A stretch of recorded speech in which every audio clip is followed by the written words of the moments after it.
Hello friends, welcome to the channel of career path. कल हमने ना बिजनेस ऑर्गेनाइजेशन के बिजनेस के बारे में पढ़ा था कि बिजनेस क्या होता है, उसकी कैरेक्टरिस्टिक्स के बारे में भी पढ़ा था। ठीक है, आज हम इसके अंदर डेप्थ में जाके इसके स्पेक्ट्रम के बारे में देखेंगे कि क्या क्या इसके टाइप्स हैं या फिर क्या क्या इसके स्पेक्ट्रम्स हैं। ठीक है, तो हम स्टार्ट करते हैं। हमारे पास है बिजनेस एक्टिविटीज़ या फिर टाइप ऑफ बिजनेस एक्टिविटीज़ भी हम इसे कह सकते हैं। तो इसमें हमारे पास दो टाइप्स होते हैं। से फर्स्ट हमारे पास इंडस्ट्री एंड सेकंड हमारे पास कॉमर्स। अगर हम इंडस्ट्री की बात करें तो एक इंडस्ट्री कैसे बनती है, अगर हम एक इंडस्ट्री की बात करते हैं तो वो छोटी छोटी फर्म्स को मिलाकर एक इंडस्ट्री का निर्माण होता है। ठीक है, छोटी छोटी फर्म जब एक साथ इकट्ठा हो जाती है तो हमें इंडस्ट्री बनती है। तो इंडस्ट्री में आखिर हमारा काम कैसे होता है? ठीक है, तो इंडस्ट्री में हम क्या करते हैं, जैसे इन्वायरमेंट है, इन्वायरमेंट में से हम यूज़फुल चीज़ों को लेके निकालते हैं उसमें से। ठीक है, जो भी हमारे लिए यूज़फुल है उसको फिर हम ट्रांसफॉर्म्ड करते हैं। ठीक है, एंड उसके बाद में हम उसको प्रोसेस्ड करते हैं, फैब्रिकेट करते हैं, मल्टीप्लाइड करते हैं अदर प्रोडक्ट्स में।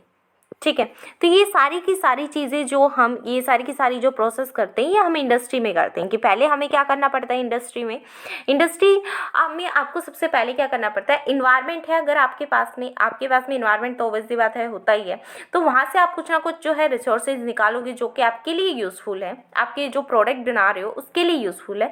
तो आप वहाँ से जो भी चीज़ें निकालते हो उसे ट्रांसफॉर्म करोगे, फैब्रिकेशन करोगे, प्रोसेस्ड करोगे और फिर मल्टीप्लिकेशंस करोगे। ठीक है, किसने? दूसरे प्रोडक्ट को तैयार करने के लिए। तो ये सारी की सारी जो एक्टिविटीज़ करते हैं ये हम इंडस्ट्री में करते हैं। ओके, तो इंडस्ट्री समझ में आ गए। नेक्स्ट बात करते हैं अगर हम कॉमर्स की, कि कॉमर्स क्या होता है।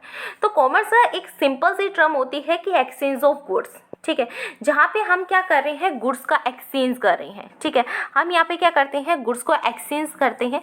तो कॉमर्स से हम सिर्फ एक ही चीज़ करते हैं, वो क्या होता है, हम यहाँ पे क्या करते हैं, गुड्स को एक्सचेंज करते हैं।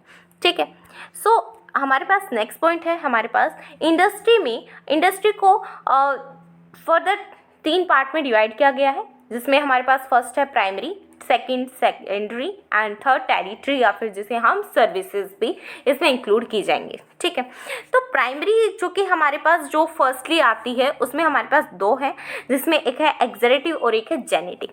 जेनेटिक का सिंपल सा मीनिंग क्या हो सकता है, जो कि आपके जीन से जुड़ा है, जो कि आपकी हेरिडिटी है। ठीक है, आपकी हेरिडिटी से जुड़ा है, या फिर आपके पेरेंटेज, मतलब जो आपके पेरेंट्स से जुड़ा है। लाइक आपने आप नर्सरीज वगैरह देखी होंगी। ठीक है, नर्सरीज में क्या होता है कि आप जो है एक प्लांट लेके आते हो उसी प्लांट की मतलब कि अलग अलग पीढ़ियाँ बन जाती हैं। ठीक है, तो एक नर्सरी में नर्सरी हो गई, कैटल ब्रीडिंग हो गया, पोल्ट्री फार्म्स हो गए, फिश हैचरीज हो गई। तो ये सारी की सारी जो चीज़ें होती हैं ये आपकी जेनेटिक इंडस्ट्री में आती हैं, जहाँ पे उनके जीन से जो चीज़ें जुड़ी होती हैं। आपके यहाँ पे एक छोटा सा पौधा है, ठीक है, अब इसकी पीढ़ी दर पीढ़ी ऐसे चलता रहेगा। तो ये इस वाले जो टर्म पे आएंगे तो ये किससे आया है, ये इससे आया है। तो इस तरीके से एक जेनेटिक फॉर्म बन जाती है यहाँ पे।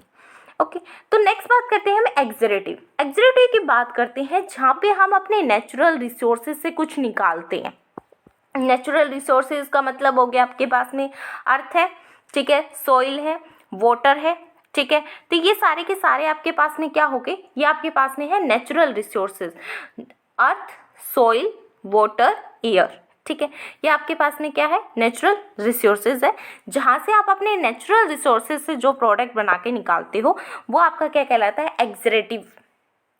ठीक है, तो यहाँ पे अगर आपके पास में अर्थ है, ठीक है, आपके पास में सोइल है, आपके पास में वाटर है, आपके पास में एयर है, तो क्या हम इससे एग्रीकल्चर नहीं कर सकते? ठीक है, एग्रीकल्चर एक्टिविटी होती है हमारे पास, हम माइनिंग करते हैं, ठीक है, हम हंटिंग करते हैं, फिशिंग भी हम करते हैं। ठीक है, तो ये सारी के सारी जो भी चीज़ें हम करते हैं किससे करते हैं, ये हम नेचुरल रिसोर्सेज में से निकाल रहे हैं ना। एग्रीकल्चर कैसे कर सकते हैं, अर्थ है हमारे पास, सोइल है, वाटर है, एयर है, तो हम एग्रीकल्चर करते हैं। ठीक है, माइनिंग करते हैं, अर्थ में से कुछ ना कुछ चीज़ें बाहर निकालते हैं। ये सारी की सारी एक्टिविटीज़ जो हैं वो किसके द्वारा की जाती है, ह्यूमंस के द्वारा की जाती है। ठीक है। तो ये होता है आपके पास एक्सरेटिव नेचर, जहाँ पे हम अपने नेचुरल रिसोर्सेज में से वेरियस प्रोडक्ट्स को निकालते हैं, वो हमारे कहलाते हैं एक्सरेटिव इंडस्ट्रीज। और जेनेटिक जो कि आपके जीन से जुड़ा होता है। I hope that clear. Next आता है हमारे पास सेकेंडरी। सेकेंडरी में हमारे पास है मैन्युफैक्चरिंग और कंस्ट्रक्शन। मैन्युफैक्चरिंग करने का मतलब क्या है आपके पास? मैन्युफैक्चरिंग करने का मतलब है कि रॉ मटेरियल से, ठीक है, रॉ मटेरियल से आपको फिनिश गुड में कन्वर्ट करना है। मैन्युफैक्चरिंग करने का तो यही मतलब होता है ना कि आपके पास रॉ मटेरियल है और आपको उसे किस में कन्वर्ट करना है, उसको आपको फिनिश गुड में कन्वर्ट करना है। उससे बाद में आप मतलब बहुत सारी चीज़ें करते हो, जैसे कि लाइक रॉ मटेरियल से फिर से वो सेमी फिनिश गुड में जाएगा, फिर वो फिनिश्ड में चला जाएगा, ठीक है, एंड देन उसके बाद में हम डिस्ट्रीब्यूशन करते हैं। कंस्ट्रक्शन करने का मतलब क्या है? किसी भी चीज़ का निर्माण करना, ठीक है।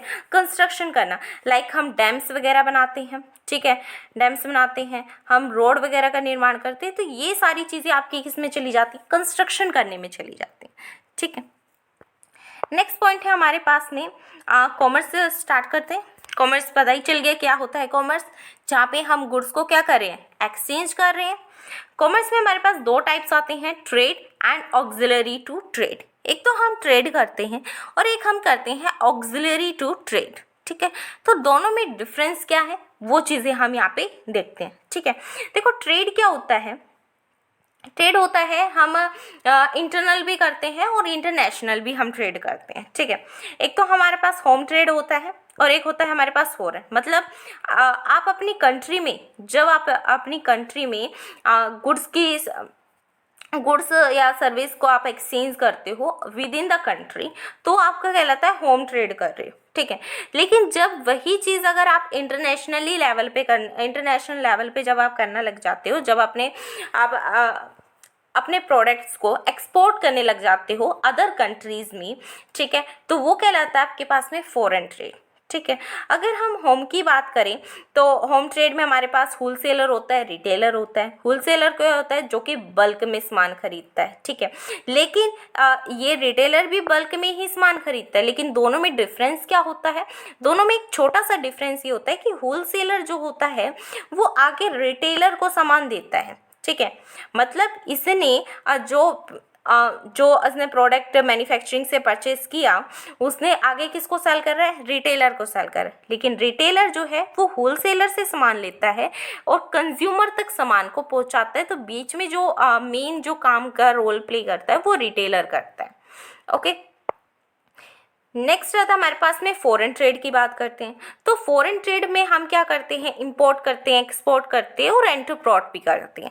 मतलब कि इंपोर्ट करना मतलब कि हमने एक कंट्री है जहाँ से हम केवल इंपोर्ट ही इंपोर्ट कर रहे हैं, ठीक है। हम उस कंट्री में एक्सपोर्ट ही एक्सपोर्ट कर रहे हैं या फिर एक्सपोर्ट कर रहे हैं, मतलब कि एक्सपोर्ट भी कर रहे हैं और इम्पोर्ट भी कर रहे हैं, ठीक है, दोनों चीज़ें कर रहे हैं। एंड देन उसके बाद में आता है हमारे पास ऑक्सिलरी टू ट्रेड, ठीक है। इसमें हमारे पास में ट्रेड जो हम ट्रेड करते हैं उसमें कौन कौन सी जो चीज़ें हैं जो हमारी उसमें हेल्प करेंगी ट्रेड करने के लिए, वो चीज़ें कौन कौन सी? जैसे ट्रांसपोर्ट, ठीक है। ट्रांसपोर्ट फर्स्ट है, क्योंकि बिकॉज अगर आपके पास में ट्रांसपोर्ट नहीं है तो आप अपने गुड्स को वहाँ तक कैसे पहुँचाओगे? तो transport this is first. Communication आपकी बहुत ज़्यादा मदद करती है ट्रेड करने में, ठीक है। वेयर हाउसिंग, जहाँ पे अपने गुड्स को जो है आप क्या कर सकते हो? स्टोर करके रख सकते हो। इंश्योरेंस करवा लो तो गुड्स में डैमेजेस हो जाती हैं तो आप को क्लेम मिल सकता है। बैंकिंग एंड फाइनेंस का काम भी कर सकते हो। एडवर्टाइजिंग करके आप जो अपने गुड्स की जो है डिमांड बढ़ा सकते हो, ठीक है। तो ये सारी की सारी जो है आपकी बिजनेस एक्टिविटीज़ हैं जो कि बिजनेस के दौरान की जाती हैं, ठीक है। I hope that clear. So next topic हमारे पास है एलपीजी, ठीक है। अब हम एलपीजी के बारे में पढ़ते हैं। अगर हम एलपीजी का फुल फॉर्म देखें, लिबरलाइजेशन, प्राइवेटाइजेशन एंड ग्लोबलाइजेशन। ये एलपीजी क्यों आई थी? ताकि हम अपनी कंट्री का जो है डेवलपमेंट कर सकें, ठीक है। हमारे जो ट्रेड करते थे, जो हम दूसरी कंट्री से जो हम ट्रेड करते थे उसमें रिस्ट्रिक्शंस आते थे, ठीक है, कुछ बैरियर्स आते थे ट्रेड करने में। तो एलपीजी के सिस्टम जो आने से इसमें जो ट्रेड करने में भी हमें बहुत ज़्यादा हेल्प मिली है, उसके रिस्ट्रिक्शंस थोड़े बहुत कम हुए हैं, ठीक है। तो एलपीजी हमारी कब आई थी? ये आई थी हमारे पास 1991 में हमारे पास एलपीजी आई थी। ठीक है। इंडियन गवर्नमेंट ने एग्रीड हुई थी उसकी कंडीशन, भाई कौन कौन सी कंडीशंस के ऊपर ये एलपीजी इंट्रोड्यूस की गई थी। ब्रॉडली हम इसे जो है दो ग्रुप्स में बांट सकते हैं। फर्स्ट आता है हमारे पास स्ट्रक्चरल रिफॉर्म्स करने के लिए, लॉन्ग पर्सपेक्टिव एंड आइविंग of for improvement of the economy and enhancing the international competitiveness, reforms were made to improve rigidity in various segment of Indian economy। मतलब ये कहता है कि लॉन्ग टर्म का पर्सपेक्टिव था, हमने मतलब लंबे समय को ध्यान में रखा था कि आगे हमारी इकोनॉमी कैसी होनी चाहिए। ठीक है। अपनी इकोनॉमी को इम्प्रूवमेंट करने के लिए हमने इंटरनेशनल कॉम्पिटिटिवनेस को इन्हांस करने के लिए इसको ये जो न्यू इकोनॉमिक पॉलिसी है इसको इंट्रोड्यूस किया गया था। ठीक है। इसमें जो फर्स्ट में हमारे पास स्ट्रक्चरल रिफॉर्म्स हमने तैयार किए थे। देन उसके बाद में हमने स्टेबलाइजेशन मेजर किया गया था कि कब तक ये चलेगी। ठीक है। इसके वीकनेस क्या है, इसके स्ट्रेंथ क्या है। ठीक है। ये सारी चीज़ें हमने देखी थी। This measure are taken to crack the inherent weakness and has develop in the balance sheet and control the inflation. इससे इन्फ्लेशन को कंट्रोल किया जाएगा और हमारी जो बैलेंस शीट है उसको भी डेवलप किया जाएगा। इसमें मेजर किया जाता है शॉर्ट टर्म नेचर है, जिसमें हम शॉर्ट टर्म में ही जैसे बैलेंस ऑफ पेमेंट है, बीओपी है, हम जो है शॉर्ट टर्म में हम नापते हैं कि इसमें हमारे पास डेफिसिट हुआ है। ठीक है। या फिर क्या हुआ है, क्या नहीं हुआ है। तो ये सारी चीज़ें हम इसमें मापते हैं। Various long term structural reforms भी किए गए, जैसे कि आपके लिबराइजेशन, प्राइवेटाइजेशन एंड ग्लोबलाइजेशन की बात की गई थी। ठीक है। तो वन बाय वन हम इसको पढ़ेंगे कि लिबराइजेशन क्या होता है, प्राइवेटाइजेशन क्या होता है एंड ग्लोबलाइजेशन क्या होता है। ओके। तो सबसे फर्स्ट हम देखते हैं लिबराइजेशन की बात करते हैं। लिबराइजेशन क्या होता है कि लिबराइजेशन का मतलब है फ्री कर देना, फ्री मूवमेंट होना। फ्री मूवमेंट किस में होगा? फ्री मूवमेंट होगा आपके फ्री मूवमेंट किस में होगा? ट्रेड में हम फ्री मूवमेंट कर सकते हैं, जो हमारे रिस्ट्रिक्शंस है वो से हम हटा सकते हैं। ठीक है। The basic aim of the liberalization was to put an end to those restrictions which become hindrance in the development and growth of the nation। जो कि नेशंस की ग्रोथ और उसकी डेवलपमेंट के बीच में बाधा बन रहे हैं, उस रिस्ट्रिक्शंस को हटा देना ही लिबराइजेशन का एम था। The losing of government control in a country and when private sector companies start working without or with fewer restrictions and government allow private player to expand for the growth of the country, deficit liberalization in the country। मतलब ये कहता है कि आपका जो liberalisation के आने से, ठीक है, आपकी एक तो प्राइवेट सेक्टर जो है वो ज़्यादा खुलने लग गए थे। ठीक है। लोग ज़्यादा उसे प्राइवेट सेक्टर में काम करेंगे। ठीक है। तो उससे क्या होगा, अगर आपके पास में ज़्यादा प्राइवेट सेक्टर है, ठीक है, आपके पास में फिर मनी ज़्यादा हो जाएगी। ठीक है। उससे क्या होगा, आपकी नेशंस की ग्रोथ होगी, उसका डेवलपमेंट भी होगा। ठीक है। तो यहाँ पे लिबराइजेशन में आपके प्राइवेट सेक्टर ने बहुत अच्छा रोल प्ले किया है। ठीक है। Expand the growth of the country की ग्रोथ को एक्सपेंड करने के लिए। ओके। इसके ऑब्जेक्टिव्स क्या है? लिबराइजेशन के ऑब्जेक्टिव क्या है कि लिबराइजेशन जो हमने पॉलिसी बनाई, ठीक है, ताकि हम जो है दूसरे जो भी नेशंस हैं उनकी तरह हम भी डेवलप हो पाएँ। ठीक है। दूसरे नेशंस की तरह तो हमने लिबराइजेशन की पॉलिसीज़ बनाई हैं। तो इसके ऑब्जेक्टिव्स क्या हैं, क्या इसके उद्देश्य हैं, क्यों बनाई गई है? ताकि हमारी कॉम्पिटिशन इंक्रीज हो सके अमॉन्गस्ट डोमेस्टिक इंडस्ट्रीज में। ठीक है। अगर कंपटीशन बढ़ेगा, हम अच्छे से अच्छा प्रोडक्ट तैयार कर पाएंगे। ठीक है। तो एनकरेज फॉरेन ट्रेड को इसने एनकरेज किया कि आप दूसरी कंट्रीज़ के साथ भी फॉरेन ट्रेड कीजिए। ठीक है। जिससे आपकी रेगुलेटेड क्या हो गई, इंपोर्ट होने लगे और एक्सपोर्ट होने लगे। ठीक है। Enhancement of the foreign capital and technology को भी हमने इसमें क्या करने लगे, एक्सेस करने लगे। ठीक है। कि फॉरेन में कैसी टेक्नोलॉजी चल रही है, हम अगर वो हमारे लिए अच्छी है तो हम उसे क्या करने लगे, एक्सेस करने लगे। To expand global market frontier of the country. ठीक है। ग्लोबल मार्केट में भी हमने एक्सपेंड किया है एंड डिमिनिशेस कर दिया जो डेप्ट का जो बर्डन था, जो हमने लोन वगैरह ले रखे थे। ठीक है। जो भी हमारे पास में जितना भी हमारे पास डेप्ट था, ठीक है, उसका बर्डन कहीं ना कहीं हमारा कम होता चला गया था लिबराइजेशन पॉलिसी की वजह से। ओके। नेक्स्ट बात करते हैं प्राइवेटाइजेशन। प्राइवेटाइजेशन का सिंपल सा मतलब है कि 51% शेयर आपके किसके हैं, ओनर के हैं, जो कि आपके ठीक है, और 49% शेयर आपके किसके हैं, गवर्नमेंट के।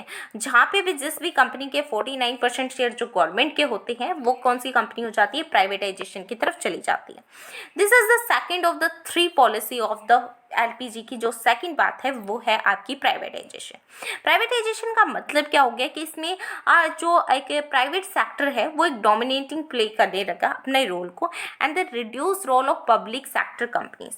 जो पब्लिक सेक्टर जो कंपनीज है उनका रोल कहीं ना कहीं कम होता चला गया, और जो आपका प्राइवेट सेक्टर है वो एक उभर के आपके अस्तित्व में आया।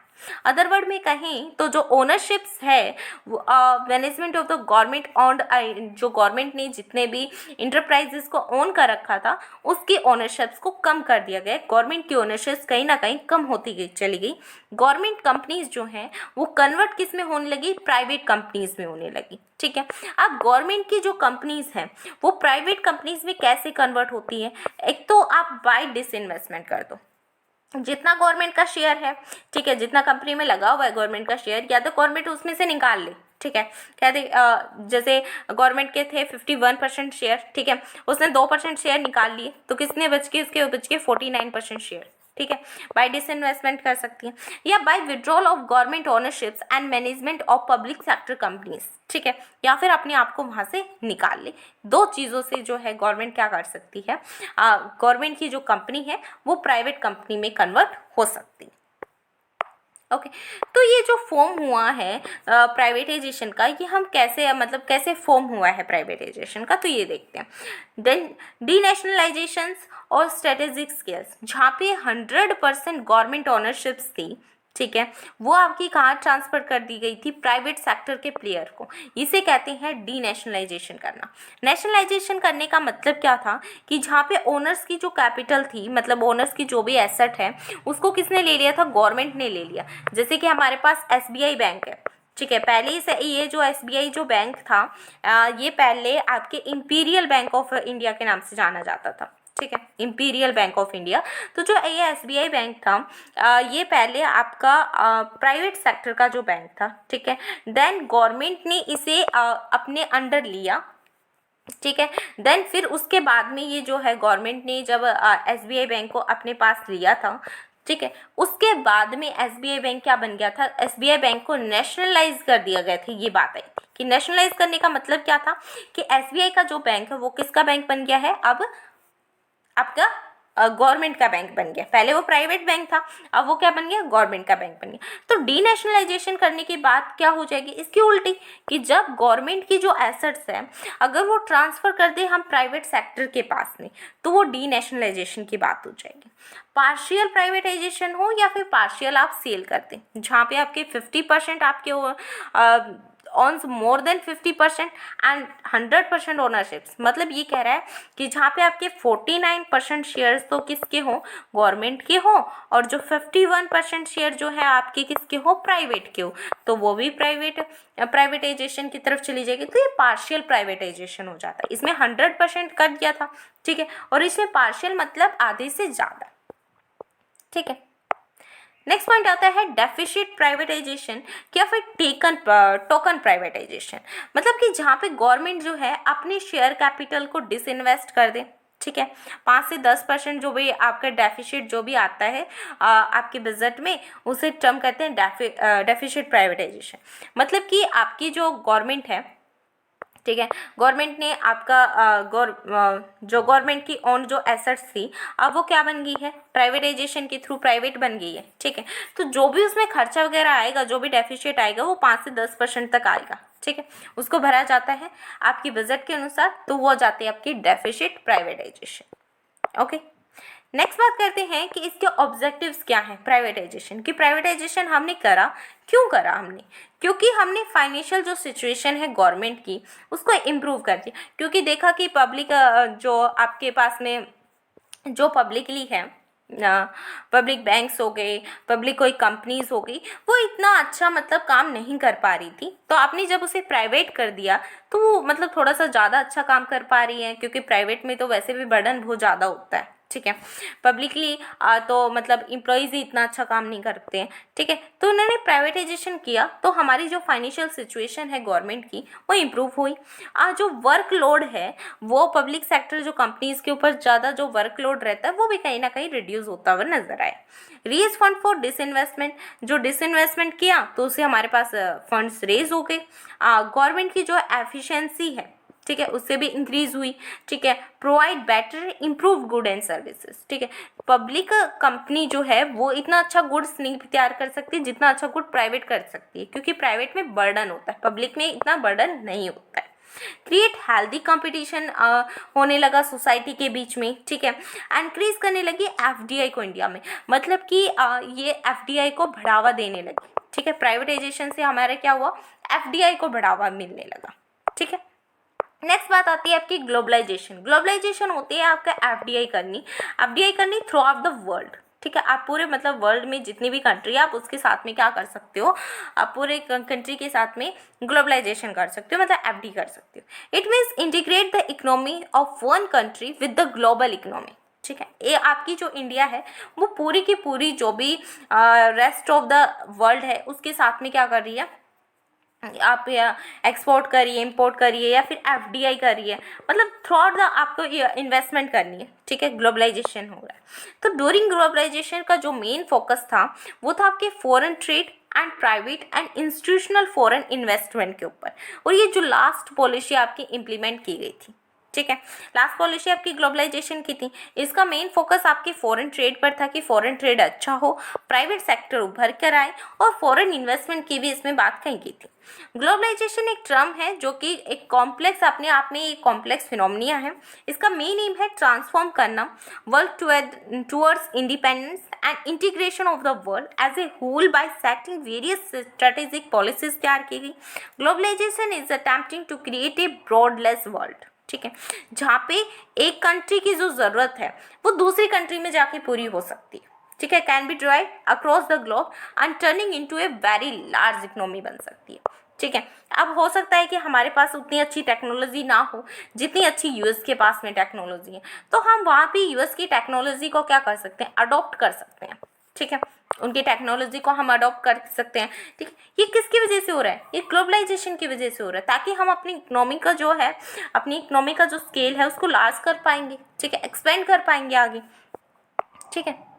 इसके आउटसोर्सिंग क्या है कि ये कहाँ से, ये कैसे आउटकम आया कि ग्लोबलाइजेशन का, तो मोस्ट इंपॉर्टेंट जो आउटकम है ग्लोबलाइजेशन प्रोसेस का वो है आपके आउटसोर्सिंग। ड्यूरिंग द आउटसोर्सिंग जो मॉडल है, एक company of the country hire करती है एक प्रोफेशनल फ्रॉम सम कुछ अदर कंट्रीज से काम करवाने के लिए, which was earlier conduct by the internal sources of their आउन कंट्री। मतलब ये क्या कहता है, ये कहता है कि आपको जो ग्लोबलाइजेशन आया है, ग्लोबलाइजेशन कहाँ से आया है, तो ग्लोबलाइजेशन का जो इंपॉर्टेंट सोर्सेज है वो है आपकी आउटसोर्सिंग, ठीक है। तो आउटसोर्सिंग के दौरान जो एक कंपनी है वो हायर करती है प्रोफेशनल्स को, ठीक है, किसी दूसरी कंट्री के, मतलब दूसरी कंट्री का कोई भी प्रोफेशनल्स है उसे आपका काम करवाती है, ठीक है। वो कंडक्ट किया जाता है इंटरनल रिसोर्सेज ऑफ देयर आवन कंट्री का। जो बेस्ट पार्ट है इस आउटसोर्सिंग का वो है आपको काम करवाना विद ए लोअर रेट पे and for the superior services आपके पास अवेलेबल होते हैं। मतलब सिंपल सी बात ये है कि आपको ग्लोबलाइजेशन में क्या करा जाता है, ग्लोबलाइजेशन में आपके आउटसोर्सिंग पे ज़्यादा ध्यान दिया जाता है। आउटसोर्सिंग पे ध्यान देंगे, आउटसोर्सिंग का मतलब ही यही होता है कि आपको जो है अपना काम निकलवाना है, लेकिन आपको उतना रेट भी ना देना पड़े जितना रेट अभी मार्केट में चल रहा है, ठीक है। क्यों, क्योंकि हम ऐसी कंट्री से मतलब कि वर्कर्स उठाएंगे, ऐसी कंट्री से लेके आएंगे जो कि अंडर डेवलप या फिर डेवलपिंग, मतलब बहुत मतलब लो इनकम वाली जो कंट्री है वहाँ से लेके आएंगे, ठीक है। जहाँ वहाँ से अगर हम वर्कर्स को लेके आ रहे हैं तो हमें उसे इतना पे भी नहीं करना पड़ेगा और हम उसे जो है काम भी निकलवा लेंगे, ठीक है। तो ये सारी की सारी चीज़ें आपकी इसमें होती है, ग्लोबलाइजेशन में हो जाएंगी। सर्विसेज आपको मिल सकती है, लाइक लीगल एडवाइजेस मिल सकती है, टेक्निकल सपोर्ट्स आपको मिल सकता है। Information technology has grown in the past few years में बहुत ज़्यादा बढ़ रही है। Outsourcing of contractual work from one country to another has grown tremendously. एक मोड है कम्युनिकेशन का, has wind their he reach all economic activity has expanded globally. ठीक है, अभी आप देख रहे हो कि आपकी जो मतलब कि सारी की सारी एक्टिविटीज़ जो है वो ग्लोबली हो चुकी हैं, क्योंकि आपका जो कम्युनिकेशन लेवल है वो भी बहुत ज़्यादा इंक्रीज़ हुआ है। Various business process outsourcing companies और कॉल सेंटर्स हो गए, ठीक है, वॉइस बेस्ड बिजनेस हो गया, ठीक है, मतलब अलग अलग तरीके के बिजनेस भी यहाँ पे उभर कर सामने आ रहे हैं। तो ग्लोबलाइजेशन में जो सबसे मेन इंपॉर्टेंट आउटकम आपका यही निकलता है कि आप अपना काम करवाओ, ठीक है, आपको काम करवाना है, आप काम करवाओ, लेकिन लोअर रेट पे भी आप काम करवा सकते हो। जहाँ पे आपको 100 रुपये देने पड़ रहे थे किसी काम को करवाने के लिए, वहीं पे अगर आपका वही काम 20 रुपये में हो रहा है तो आप क्यों नहीं करवाओगे? सिंपल सी बात, आप ज़रूर करवाओगे। तो ये ग्लोबलाइजेशन में ये चीज़ें आपकी जो है बहुत ज़्यादा हेल्पफुल हुई थी। Thank you.